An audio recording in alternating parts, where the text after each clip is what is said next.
자, 금과 은이 폭락하면서 주식시장도 크게 흔들렸습니다. 지난 30일이었죠. 미국 현지 시간입니다. 뉴욕 증권거래소에서 은 현물 가격은 28% 급락했습니다. 특히 은 선물 가격은요 31.4% 폭락했는데 이것은 무려 46년 만에 최악의 하루였다고 합니다. 금도 마찬가지였습니다. 금 현물은 약 9% 하락한 반면 금 선물은 11.4%가 떨어진 채 장을 마쳤습니다. 재테크 관련 유튜버들이 요즘 거의 모두 은 전문가인 양 일생에 한 번 올 기회라면서 은 투자를 말했기 때문에 많은 분들이 큰 충격에 빠졌을 것이라고 생각됩니다. 참고로 돈 파는 가게는요 단 한 번도 은에 대해 말하지 않았습니다. 그렇다고 이번처럼 폭락을 예상했기 때문은 아니고 그런 신통력은 없습니다. 어쨌든 제가 은 투자에 대한 이야기를 하지 않았던 이유는 이따가 설명드리겠습니다. 자, 은값이 30% 폭락했다는 것은 이익의 60%를 까먹었다는 뜻입니다. 예를 들어서 내가 100원에 샀는데 2배가 올랐습니다. 200원 되었죠. 그러면 100% 이익이었죠. 그런데 200원이 다시 30% 60원이 빠지면 140원이 되죠. 결과적으로 내 원금 100원이 140원, 40원만 이익을 보았기 때문에 40%, 100%의 수익이 40%로 떨어졌다 이 뜻입니다. 그런데 만약 은값이 고점이었을 때 투자했다면 정말 끔찍한 하루를 보냈겠죠.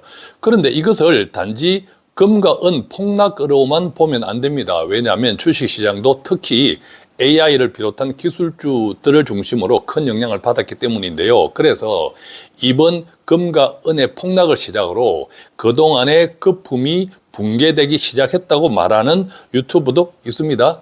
원달러 환율도 그동안 떨어지다가 다시 오늘 현재 1457원을 넘어섰습니다. 자, 이번 영상에서는요 금과 은의 폭락 그리고 주식시장에 대한 영향 뿐만 아니라 앞으로 어떻게 될 것인가 제 개인적인 견해를 말씀을 드리고 또한 지난 1월달 말까지 48개월입니다. 딱 4년 동안 매달 한 번도 빠지지 않고 투자해왔던 바잉 투자 자문의 적금식 ETF 1월 말 기준 연복리 수익률을 지금까지 그래왔듯이 이번에도 대표 사원인 제 계좌를 까는 방식으로 가볍게 공개해 드리겠습니다. 참고로 적금식 ETF 포트폴리오에도 금이 있습니다. 당연히 영향을 받았죠. 그런데 연복리 수익률에 끼친 영향은 채 1%도 되지 않습니다. 그래서 이번 영상을 통해서 금, 은에 대한 투자뿐만 아니라 앞으로 주식에 어떻게 투자하면 좋을지도 힌트를 얻으면 좋겠습니다.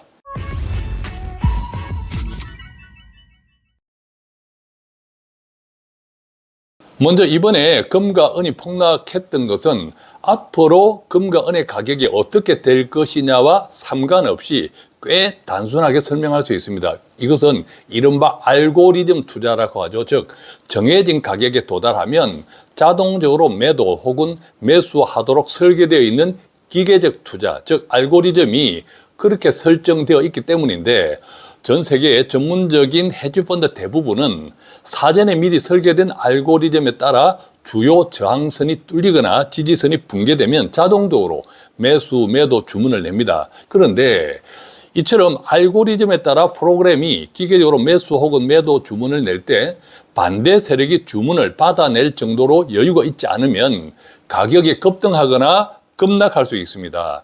이번에는 매도 사인이 기계적으로 발생했지만 반대로 매수할 세력은 매우 취약하기 때문인데 왜냐하면 알고리즘이라는 것이 금과 은에 투자하는 비중을 정하고 있는데 최근에 금과 은이 폭등하면서 더 이상 매수할 자금이 부족했던 것입니다. 이런 상태에서 강력한 매도 사인이 나오면 받아줄 수 있는 매수가 없기 때문에 이번처럼 거침없이 폭락할 수밖에 없습니다. 그렇다면 알고리즘은 왜 금과 은의 가격에 매도를 지시했을까요? 그것은 다들 알고 있듯이 트럼프 대통령이 케빈 워시를 차기 연준 의장으로 지명했기 때문입니다. 워시 지명 소식이 나오자마자 그동안 떨어지고 있던 달러가 오르기 시작했고 반대로 금, 은은 떨어지기 시작했습니다. 여기에 손절매까지 가세하면서 특히 은 가격의 경우 46년 만에 폭락장을 연출했죠. 한마디로 정리하면 트럼프가 차기 연준 의장으로 지명한 워시가 매파적, 즉 금리 인하보다 금리 인상을 통한 긴축론자이고, 따라서 시장은 앞으로 달러 가치가 오를 것이고 그 반대축에 있는 금과 은은 떨어질 것이다 라고 예측했죠. 그런데 여기서 정말 간단한 질문을 하나 드리겠습니다. 그동안 알다시피 트럼프는 파월 연준 의장을 협박하면서 금리 인하를 압박했는데, 그가 지명권을 가진 차기 연준 의장을 하필이면 금리 인상을 통한 긴축론자를 지명한 이유가 무엇일까요? 대답은 정말 간단합니다. 연준의 독립성을 훼손하지 않으면서, 즉 투자 시장을 안심시키면서 금리 인하를 할 수 있는 인물이기 때문이죠.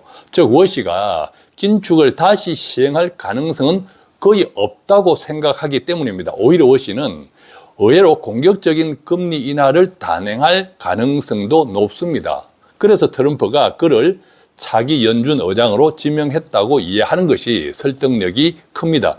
즉 금과 은이 폭락한 것은 케빈 워시를 매파로 봤기 때문이지만, 냉정하게 보면 워시는 지금까지는 양적 완화를 중단해야 한다는 매파였더라도 최근에는 금리 인하를 찬성하는 비둘기파로 바뀌었다, 그렇게 이해하는 것이 맞습니다. 즉 트럼프의 저금리 기조를 따를 확신이 있기 때문에 트럼프가 그를 차기 연준 의장으로 지명했다고 생각하는 것이 상식이 아닐까 생각합니다. 자, 그런데 여기서 중요한 것은요, 현재의 미국 경제와 주식시장에 대한 관점입니다. 왜냐하면 금과 은이 폭락하면서 미국 주식, 그 가운데 특히 기술주 가격도 많은 영향을 받았기 때문인데요. 그렇다면 지금 미국 주식은 과열인가? 물론 단기적으로는 과열일 수 있으나 중장기적으로는 여전히 매력적이라고 생각합니다. 물론 제 개인적인 생각입니다. 지난 1월 달 미국 연준이 금리를 동결했죠. 그 이유를 다시 한번 살펴보겠습니다. 지난 1월 달 미국 연준에서는 기준금리를 동결했습니다. 3.75%. 그때 가장 큰 특징은 미국 연준이 미국 경제의 경기, 앞으로의 경기, 그 다음에 물가 전망을 둘러싼 안개가 걷히고 있다고 시사했습니다. 연준이 발표한 성명서 문구의 변화를 보면요, 고용에 대해서는 최근 고용에 미치는 하방 위험이 높아졌다고 했던 그동안의 기존의 문구가 사라졌습니다. 또한 물가에 대해서는 최근 인플레이션이 상승했다는 문구도 사라졌습니다. 특히 기자회견에서는 12월 달 FOMC 당시 전망했던 경로가 보다 분명해졌음을 시사하면서 예상대로 물가가 둔화된다면 추가 금리 인하가 가능할 것이다 라고 시사하기도 했습니다.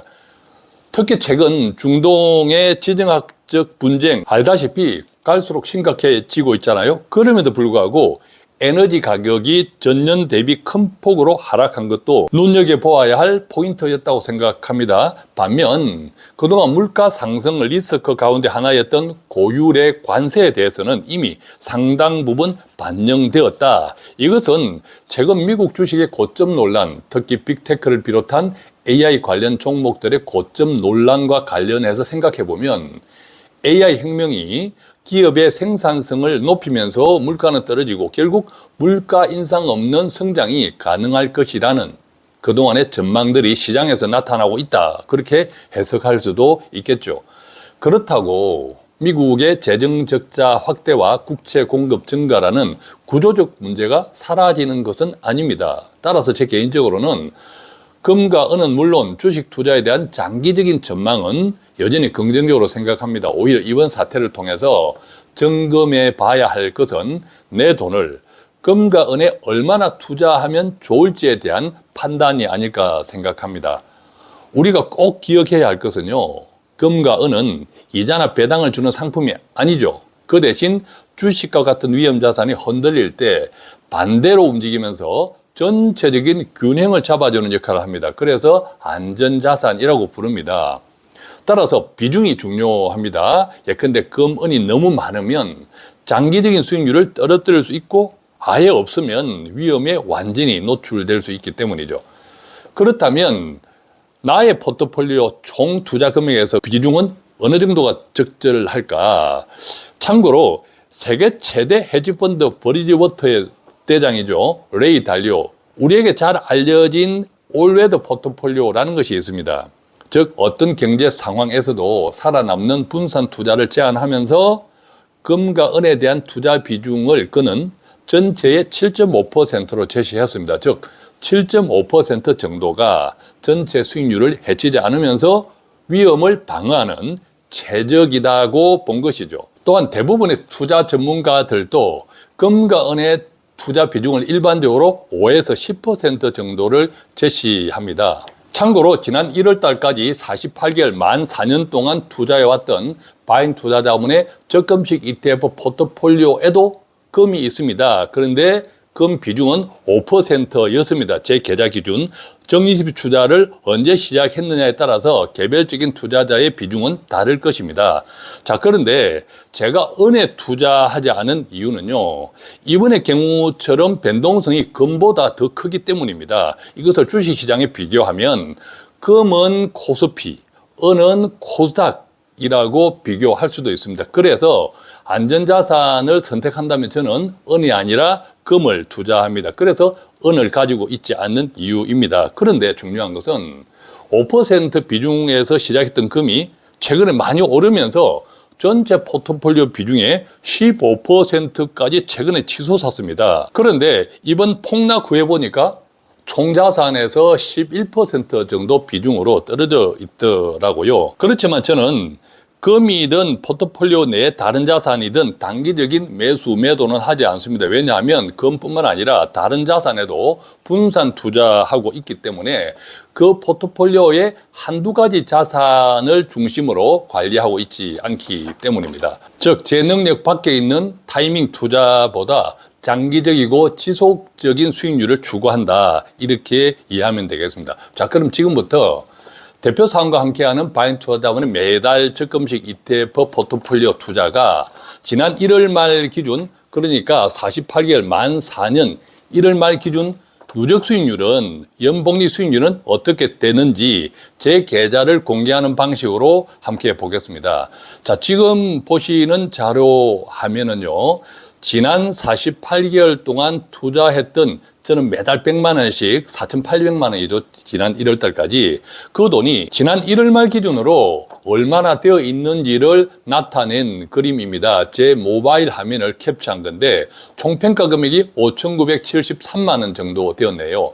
자, 그러니까 저는 48개월 동안 매달 100만 원씩 제 원금은 4,800만 원입니다. 그런데 평가 금액이 5,973만 원이다. 이것은 수익금이 1,173만 원 정도 되었다. 이렇게 이해할 수 있겠죠.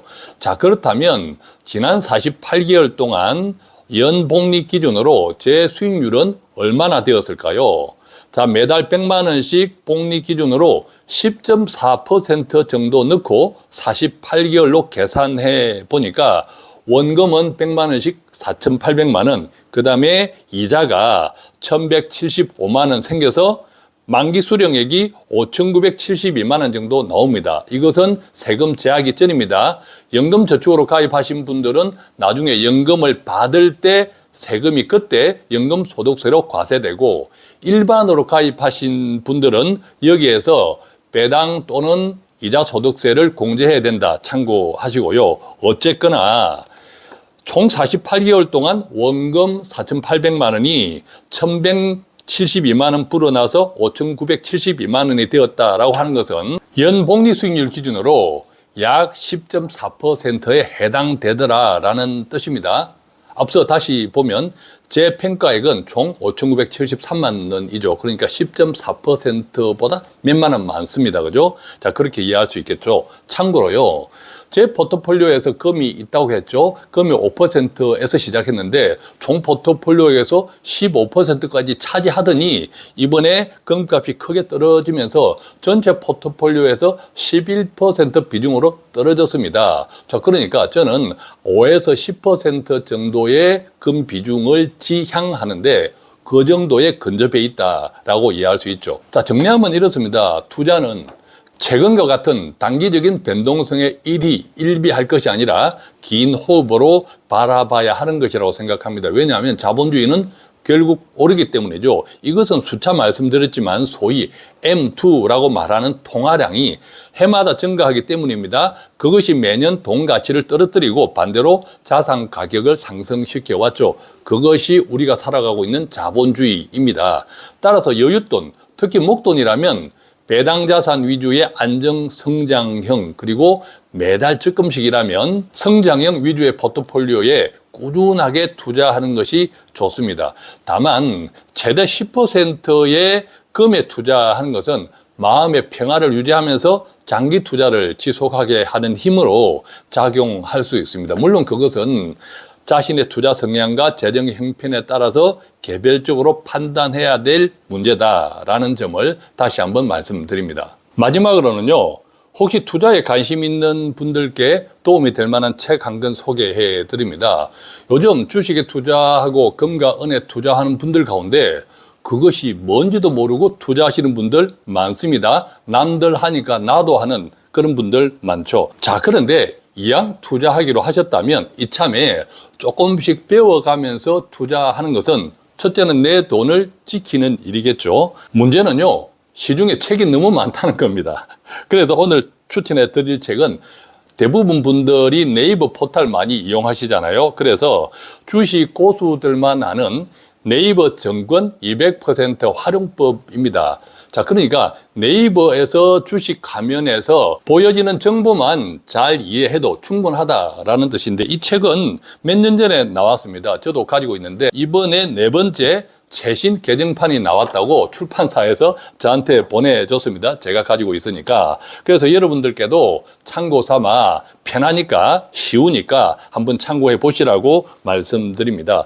오늘 이렇게 그 먼 투자, 그리고 앞으로 주식시장, 심지어 제 포트폴리오 매달 적금식 ETF의 수익률까지 공개해 드렸는데, 최근의 상황을 이해하고 앞으로의 내 돈에 대한 투자를 이해하는데 조금이라도 도움이 되었으면 좋겠습니다. 고맙습니다.